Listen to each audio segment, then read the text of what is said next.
آج کے حالات یہ جو بتا رہے ہیں، بعض لوگوں کو ایسا لگتا ہے کہ وہ نہتے مسلمانوں پر یا نہتے مظلوموں پر جو کچھ بھی کر رہے ہیں وہ بالکل صحیح کر رہے ہیں۔ میں تاریخ کے اوراق آپ کے سامنے رکھوں۔ فرعون جس کا یہ اعلان تھا انا ربکم الاعلی، میں تمہارا سب سے بڑا رب ہوں، اور اپنی عبادت کرواتا، اپنے سامنے لوگوں کو جھکنے پر مجبور کرتا، اس کا زمانہ ایک طویل عرصے تک چلا، اس کی طاقت پر کوئی سامنے آنے کو تیار نہیں ہوتا، یہاں تک کہ صرف اس نے ایک رات خواب میں یہ دیکھ لیا تھا کہ آسمان سے ایک تارا ٹوٹا اور اس کے محل پر گرا جس سے آگ لگ گئی۔ دوسرے دن اس نے سارے نجومیوں کو جمع کیا اور پوچھا کہ اس کی تعبیر کیا ہو سکتی ہے، تو کئی نجومیوں نے بالاتفاق یہ تعبیر بتائی کہ عنقریب بنی اسرائیل میں ایک بچہ پیدا ہوگا جو تیری سلطنت کو تباہ و برباد کر دے گا۔ یہ تعبیر سننے کے بعد اس ظالم منحوس شخص نے اعلان کر دیا کہ آج کے بعد جو بھی بنی اسرائیل میں لڑکا پیدا ہوگا اس کا قتل ہو جائے گا۔ ناحق قتل کیا، اور اللہ تعالیٰ نے قرآن میں فرمایا یذبحون ابناءہم ویستحیون نساءہم، لڑکیوں کو زندہ چھوڑ دیا جاتا تھا اور لڑکوں کو مار دیا جاتا تھا۔ ایک سال کے اندر فرعون نے 12,000 بچوں کا قتل کیا، اس خوف سے کہ کوئی بچہ ایسا نہ پیدا ہو جائے جو میری سلطنت کو ہلا دے، یہاں تک کہ 12,000 بچوں کا قتل صرف اس ڈر سے کیا گیا کوئی بچہ ایسا نہ آ جائے جو میری سلطنت کو ہلا دے۔ دوسرے سال اور زیادہ کر دیا گیا، یہ بچوں کا قتل ہوتا رہا، ظلم کی ایک بڑی داستان اس نے لکھ دی، لیکن کیا وہ اپنی سلطنت بچا سکا؟ قادر مطلق کے فیصلوں پر قربان جائیں، جس بچے سے اسے خوف تھا کہ وہ میری سلطنت کو تباہ و برباد کر دے گا، وہ کوئی اور نہیں، وہ موسیٰ علیہ السلام کی شکل میں پیدا ہوا، اور پیدا ہونے کے بعد بھی اس شان سے کہ اللہ تعالیٰ نے ان کی ماں کو حکم دیا کہ تم اپنے بچے کو ایک صندوق میں رکھ کر کے دریا میں بہا دو۔ بھلا ایک ماں پیدا ہوتے ہی اپنے بچے کو سمندر کی لہروں میں بہا دے گی؟ لیکن رب تعالیٰ فرماتا ہے وَرَبَطْنَا عَلَىٰ قَلْبِهَا، ہم نے ان کے دل کو مضبوط کیا، موسیٰ کی ماں کو۔ انہوں نے موسیٰ علیہ السلام کو ایک صندوق میں رکھ کر کے دریا میں بہا دیا، اور وہ صندوق سیدھے فرعون کے باغیچے پر جا کر لگا۔ فرعون کی اولاد نہیں تھی، اس کی بیوی آئی، دیکھا خوبصورت بچہ ہے، اٹھا لیا، بیٹا بنا لیا۔ قرآن پاک میں موجود ہے سب۔ بیوی لے کر کے آئی فرعون کی اور کہا کہ ہم اس کو بیٹا کیوں نہ بنا لیں؟ فرعون نے کہا کہیں یہ بچہ تو نہیں ہے جو میری سلطنت کو ہلاک کر دے گا۔ فرعون کی بیوی نے کہا نہیں، یہ تو سمندر کی لہروں میں بہہ کر آیا ہے، وہ بچہ تو بنی اسرائیل میں پیدا ہوگا۔ بہرحال موسیٰ علیہ السلام کی پرورش فرعون کے گھر میں ہو رہی ہے، لیکن کس انداز سے؟ جب فرعون نے یہ اعلان کیا کہ بادشاہ نے اپنا ایک بیٹا بنا لیا ہے اور شاہی انداز میں اس کی تربیت ہوگی، اسے دودھ پلانے کے لیے دایاں آئے، کمال ہے 100 سے زیادہ دایاں آئی، لیکن موسیٰ علیہ السلام نے کسی کا دودھ نہیں پیا۔ ان کی بہن وہاں موجود تھی، یہ سب معاملہ دیکھ رہی تھی۔ انہوں نے کہا فرعون کی بیوی سے کہ میں ایک دایا جانتی ہوں جو سب بچے اس کا دودھ پی لیتے ہیں، کہا بلا لاؤ۔ وہ دوڑ کر گئی، اپنی ماں کو لے آئی۔ موسیٰ علیہ السلام ایک دن کے بچے ہیں، ایک دن کے، اور ان کی ماں واپس فرعون کے محل میں آئی۔ جب انہوں نے دودھ پلایا تو موسیٰ علیہ السلام دودھ پینے لگ گئے۔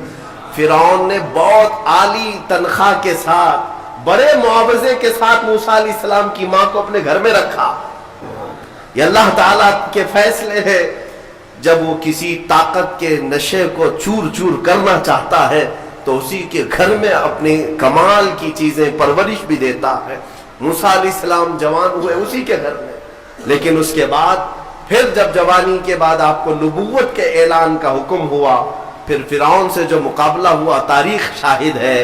موسیٰ علیہ السلام کا مقابلہ نہ وہ جادو سے کر سکا، نہ طاقت سے کر سکا، نہ فوج سے کر سکا۔ ایک وقت ایسا آیا کہ 1,00,000 فوج کو لے کر موسیٰ علیہ السلام کے پیچھے لگا۔ موسیٰ علیہ السلام سمندر میں راستہ پیدا کرتے ہوئے نکل گئے۔